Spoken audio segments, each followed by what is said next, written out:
Passaram mais de 200 anos sobre a nossa última conversa.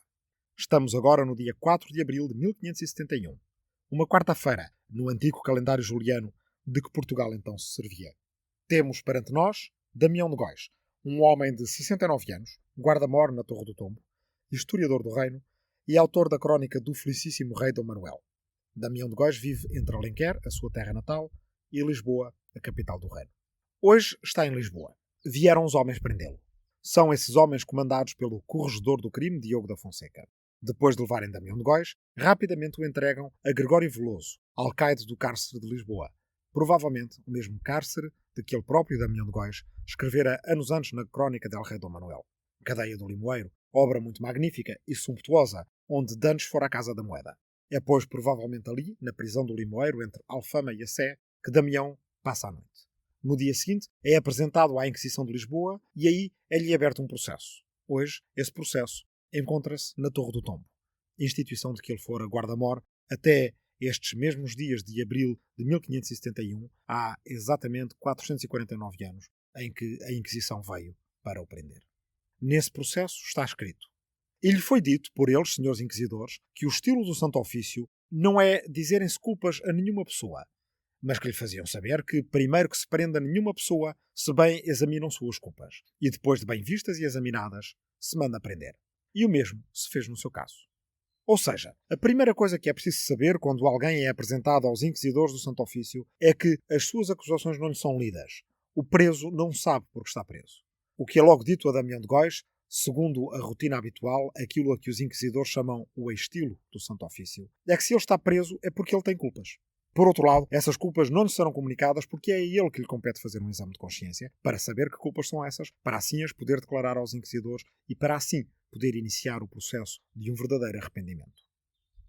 Dessa forma, é claro, os inquisidores ficam a saber o que já sabiam, provavelmente através de um testemunho de um terceiro, e ficarão a saber também o mais que o réu Damião de Góis lhes vier a declarar.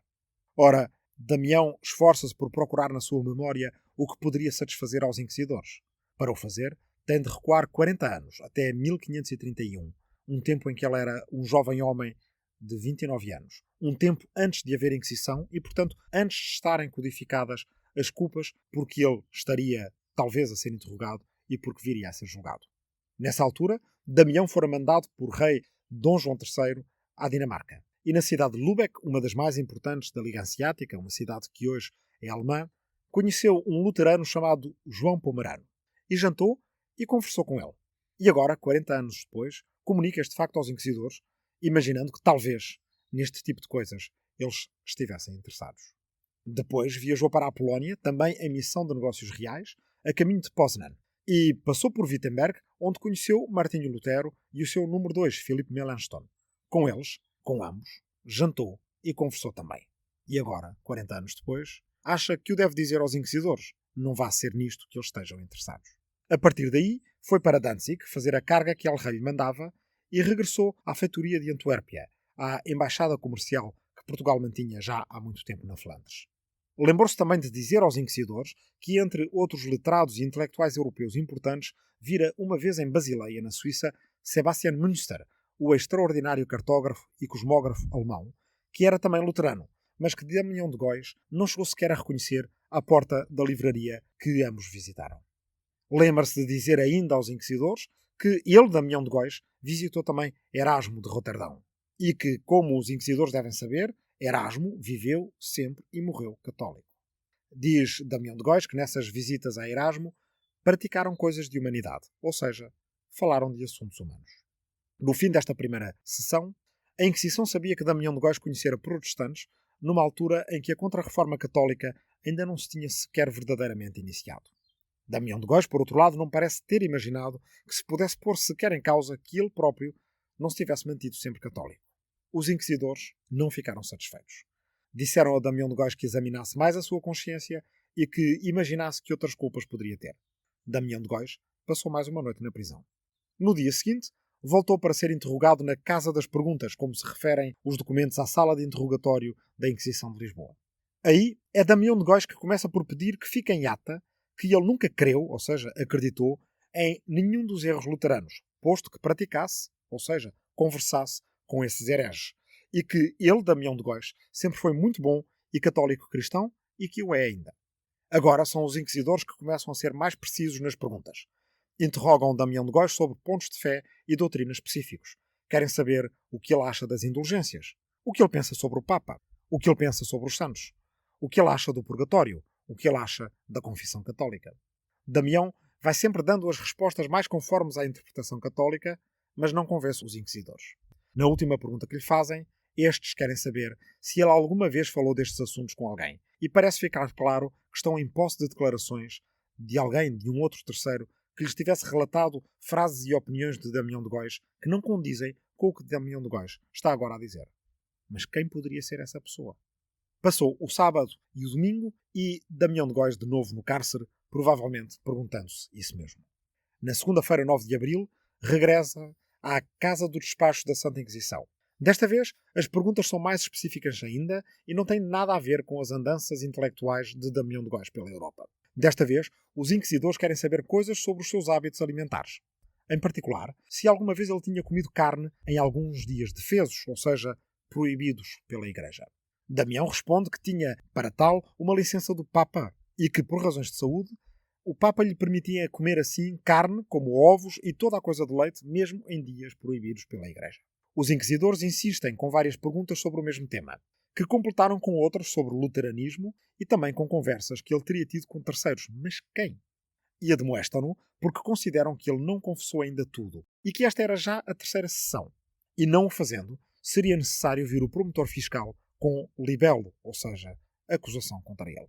Damião de Góis regressou ao cárcere e aí ficou até ao fim de semana. Estava já preso há semana e meia e não sabia de que era acusado.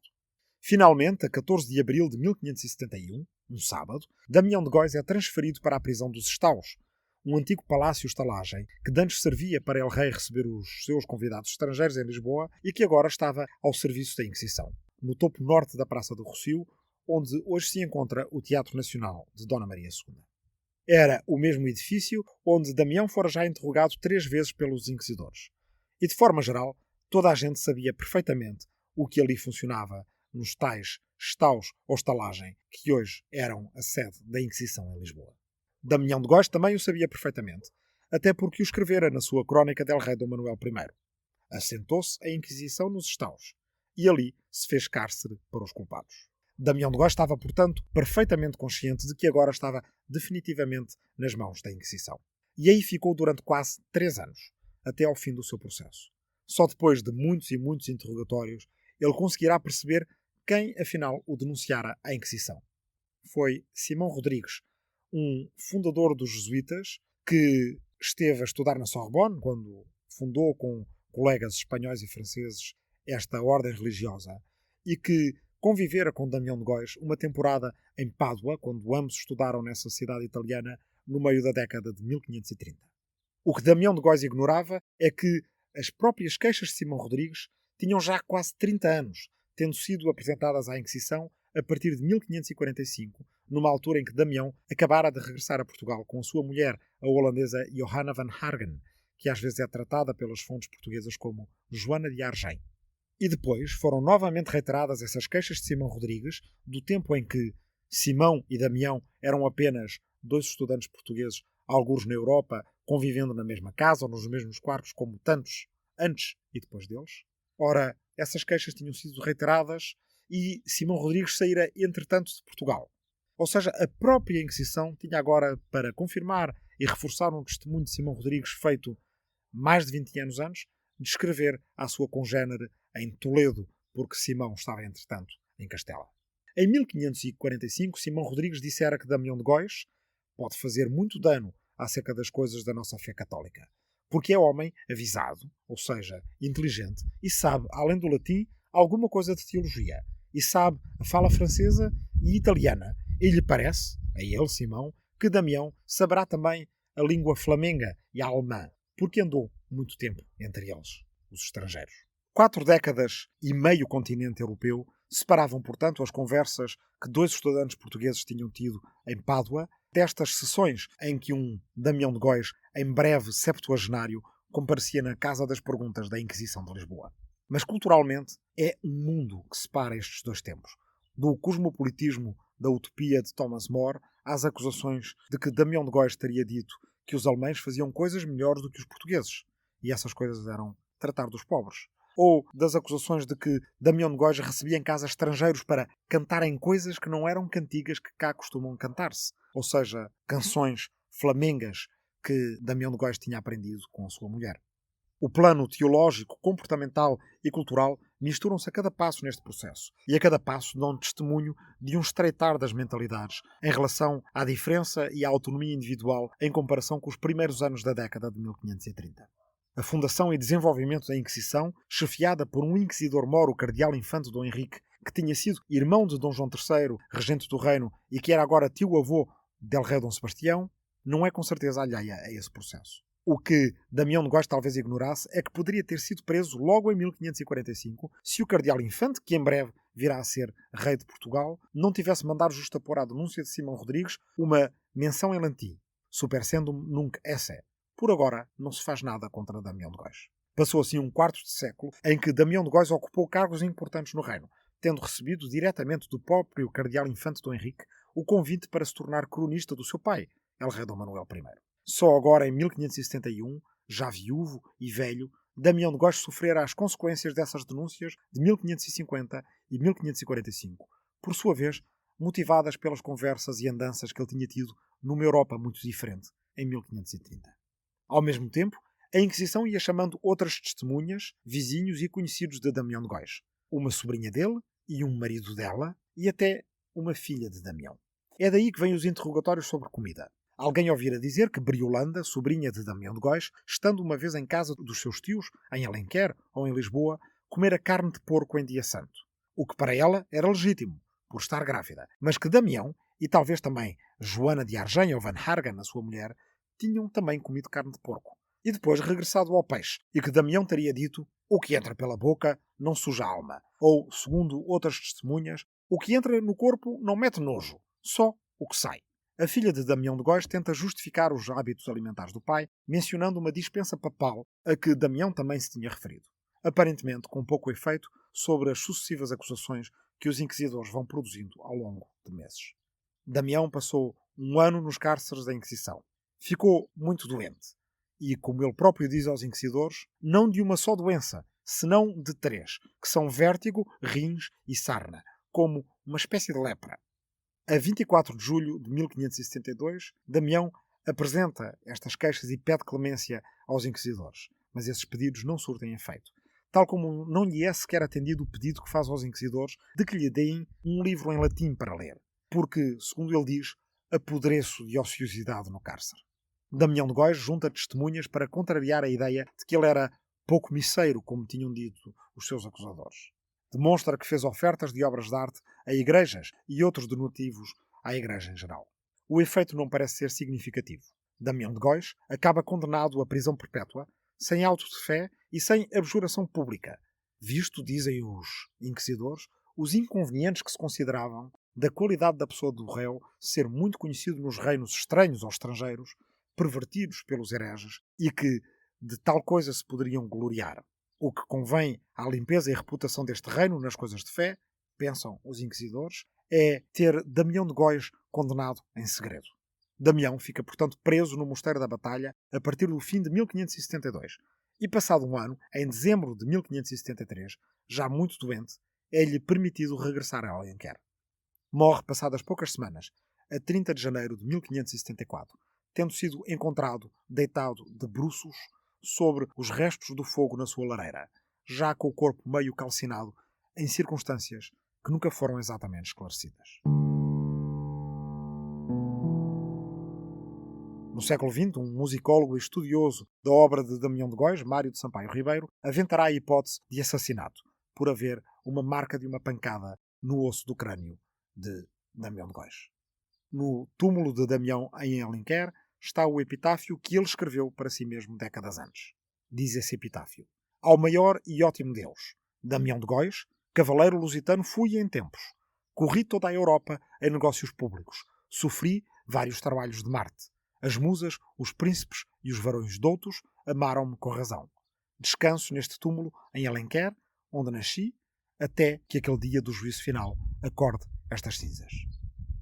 Esta é provavelmente a primeira vez que a palavra Europa aparece num túmulo em Portugal. Damião de Góis, cavaleiro lusitano fui em tempos, corri toda a Europa a negócios públicos. Agora e mais agora, 6 Memórias do Último Milénio é um podcast de história para tempos de quarentena, para ajudar a passar o tempo, pensando o tempo. Por Rui Tavares para o público, com a edição de Ruben Martins, Marta Matias e Aline Flor. Esta é a nossa terceira memória, dedicada à globalização. E esta foi a primeira conversa dessa terceira memória. O seu título é A Casa das Perguntas.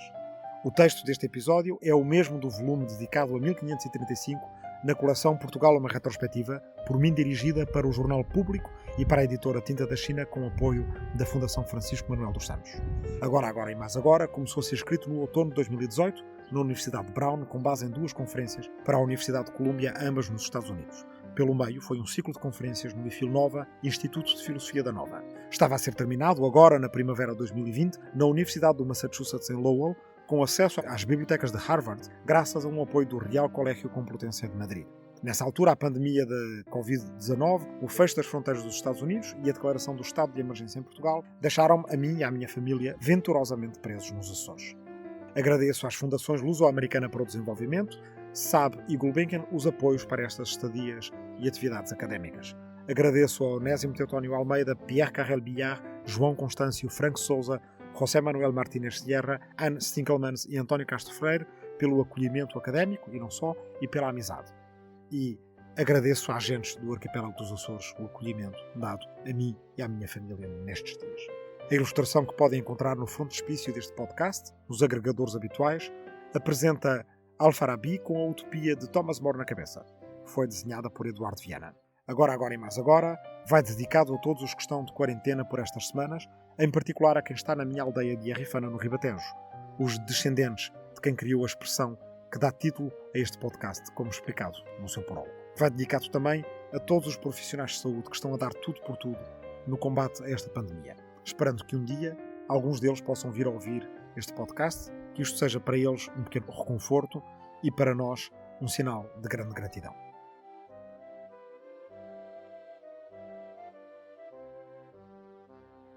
O público fica no ouvido.